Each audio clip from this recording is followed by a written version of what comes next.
everyone, this is Jane NK. So today I'm going to be sharing with you 4 questions you should be asking before starting your own assisted living. Okay, so you all know I've been in this business for about 13 years, and I do not want you to make mistakes. I don't want you to take steps that could make you regret starting this business. This is a very lucrative business that if you do it the right way, it will be easy for you. It took me about 17 months to start this business, but I'm here to give you some tips and some information and give you at least the 4 top questions you should be asking yourself before even trying to start this business. And that will save you a lot of time. It will save you a lot of money.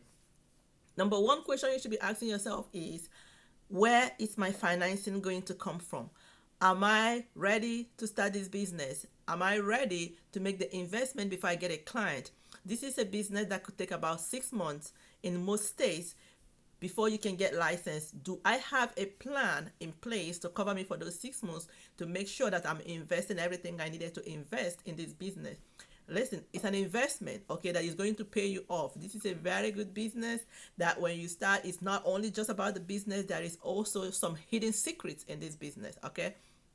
Number one question you should be asking yourself is, am I ready? Do I have my plan laid out on how I'm going to cushion this business and all the financing that I need, the home, everything that I need, if you need a loan, if you need to buy another house, do you need to make some modifications in the house you have already? Do you need to buy some furnishings? All those things are the things that you're going to be asking yourself. How do I make sure that these are in place? I do have some solutions that I'll be sharing with you by the end of the video. So number two question you should be asking yourself is, am I emotionally ready for this business? This is a business whereby you are dealing with people every day. And some of us, we start the business, we are very excited to get into the business, but we might not be mentally or emotionally ready to be running a business whereby we are caring for people. For most of us that are already in the healthcare industry, we care for people every day. So it's not a problem for us because we are able to still manage our life, our personal life, while still dealing with individuals. But you have to ask yourself this question: am I ready to work with people? Am I ready to be whatever I'm going through, to put it aside and actually go there and take care of the people and manage my assisted living?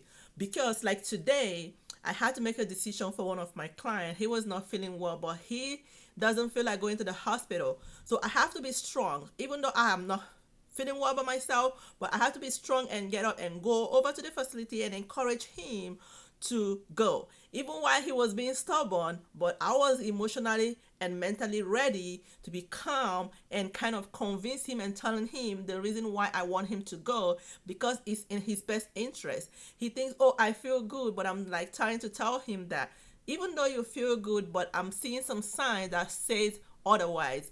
Can you go? After much talk and much encouragement and much convincing, he was able to go.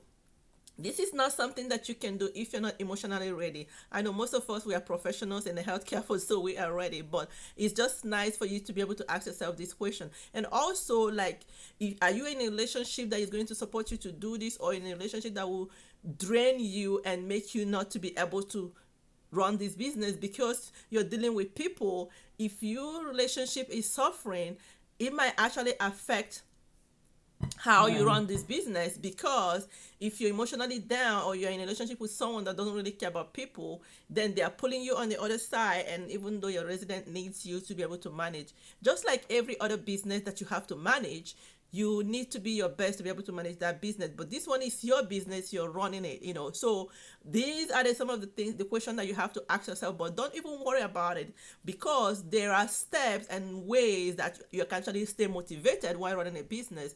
Every business is not easy to run, and this is just one of them. Even if it's not a business whereby you care about people, but it's nice that you can care for people and also stay motivated while doing that. Okay, so the number 3 thing that you have to make sure is experience. What experience do I need? You have to be asking that question. How much experience do I need to run this business? I always tell people that you don't really need experience to run the business. You don't need experience in healthcare to operate this business. but you do need to hire someone that have that experience. So if you want to get into this business, you're not in the healthcare field, you don't have experience running a business before or marketing, don't worry about it, because you can start a business and actually hire someone that knows how to run the business. And this is one of the things that we teach people, that don't let, if you are passionate about caring for people and you are ready to invest your resources to operating a business that helps people, it's just about you getting the right people on the team to help you achieve that goal. Okay, so ask yourself question: how much experience do I need? And if I don't have that experience, can I hire someone to actually do the job? So that's the number third thing you're supposed to be asking. Number four thing you're supposed to be asking is, how big do I want my facility to be? So if you want your facility to be 4 bed, or if you want 8 bed, or if you want 10 bed, it is up to you. Depending on how big you want your facility to be, that will affect what steps you need to take to make that happen. Okay, so if you want it to be really big, that's okay. You just have to know that you need as much house to be able to run it. So you have to have in mind, ask question: how big do I want this facility, or how big can I open to still maintain that family atmosphere for the seniors? The final one I want to mention to you is, what training do I need? Okay, what training do I need and when do I need them? So you want to make sure about the training. When are they due? Do my training need to go in with my application now or not? Am I supposed to submit the training later? Because the process of licensing a facility takes long in most states. So you do not want to take classes, take the training. Most of the trainings expire within 1 year. So you want to make sure that your training is not expiring by the time they are licensing you, or by the time you are actually supposed to turn in that training. So I have seen this a lot with most of my clients. They make the mistake, they spend thousands on training, and now they have to go and retrain themselves. So you want to have someone that can give you step by step, kind of give you a checklist on the things you're supposed to do, and you can plug in the date when they are supposed to be done. Okay, so I mentioned to you 5 questions you're supposed to be asking while you're trying to start your own facility. Number one is making sure of your funding. How do I get funding? How can I get funding? This is one of the things that we help people with. We have resources, we have team that can help you get funding even if your credit is not good. Number 2 question you're supposed to be asking is, am I mentally ready to deal with people? This is like a human service and almost like a hospitality kind of business. Am I ready to be in people's face and manage people every day? But if I cannot do it, can I hire someone else to do it?